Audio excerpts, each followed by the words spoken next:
Dominic, kind enough to join us during the rain delay here on the Alfa Romeo Terrace.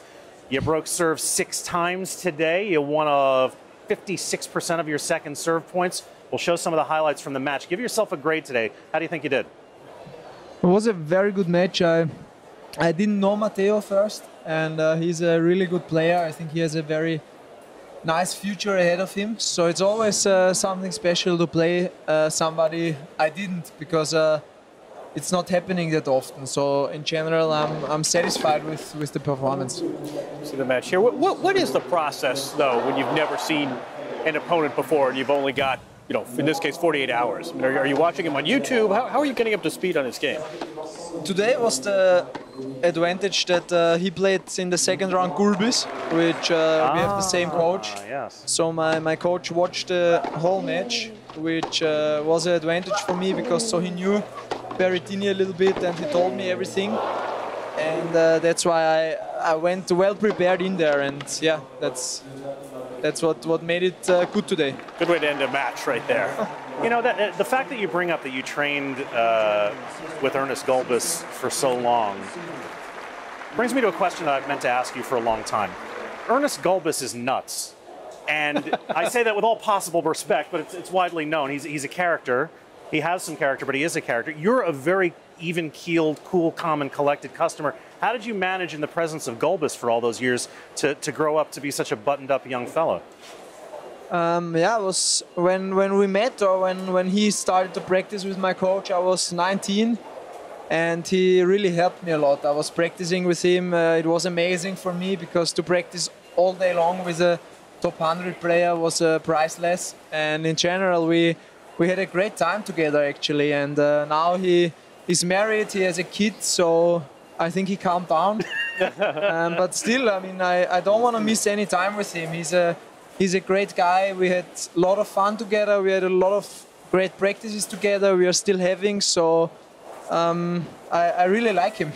Don't let him teach you how to hit a forehand. In your in your match today, you closed out the last 2 sets, and the commentator said that was a veteran performance. And you say, you know what, you're 24 years old now. You've been to the semis. I mean, where do you see yourself in the context of your career? Do you feel like a veteran by now?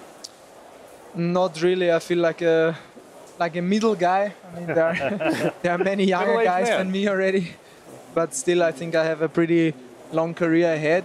But at the same time, it's time to step up for me now, I think, and to really go for the big titles. But because at one point it's gonna be too late, and I want to have some of these big titles when I'm done with tennis. So you had another excellent clay court season leading up to Roland Garros. You made the final in Madrid. You beat Rafa. That's the second year in a row that you beat Rafa on the clay leading up to the French. I wouldn't ask you your entire game plan, but we've been talking about on the air today how impossible it is to beat him on clay best of 5. Give us one thing that you focus on going into a match against Rafa on clay that's important for you to execute. There is not only one thing, there are some, but the most important is still the belief to win, even though it's tough. I mean, it's easy to go in and say that you anyway have no chance against him, because most of the times it is like that. But don't get mesmerized watching yourself do this. Amazing. I'll tell you who wins, the guy in the black. And I mean, I like to play him. It's the biggest challenge in tennis. It's one of the biggest challenges in sport, and that's why I'm practicing. That's why I did this all my life, to take on these great challenges, and that's why it's great fun for me to play him. We keep pointing out the difference between best of 3 and best of 5, and beating Rafa best of 5 is so much different. But what is the difference? Is it mental? Is it just going the extra mile? I mean, what is the big difference to you on the court between a best of 3 match and a best of 5 match with Rafa?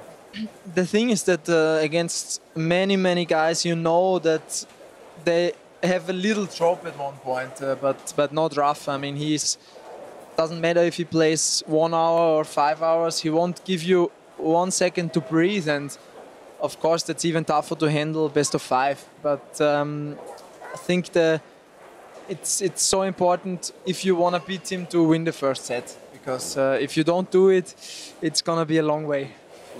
You won a tournament 6 days ago. You won the title in Lyon. a lot of top players hesitate to play the week before a major. They want to get into town. They want to get some rest. You don't feel that way, obviously. We've talked a lot on Tennis Channel about how much you play.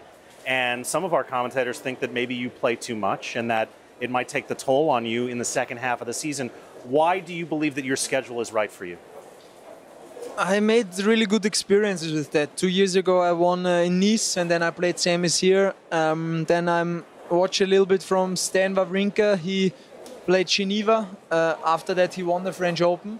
And of course it's a little bit risky, because if, for example, if I would have lost the finals in Lyon, which would have been very easy, I was down, I would have come here with a bad feeling. But like this, I won the tournament. I came here like a king. It was an amazing feeling. And I think that's why I also played, to get a good confidence and to come with a great feeling to Paris. Well, we appreciate your spending some time with us during the rain. It'll be Dominic and Kei Nishikori for a spot in the quarterfinals. Twice a semifinalist here at Roland Garros. Thanks for joining us. We appreciate it. Thank you.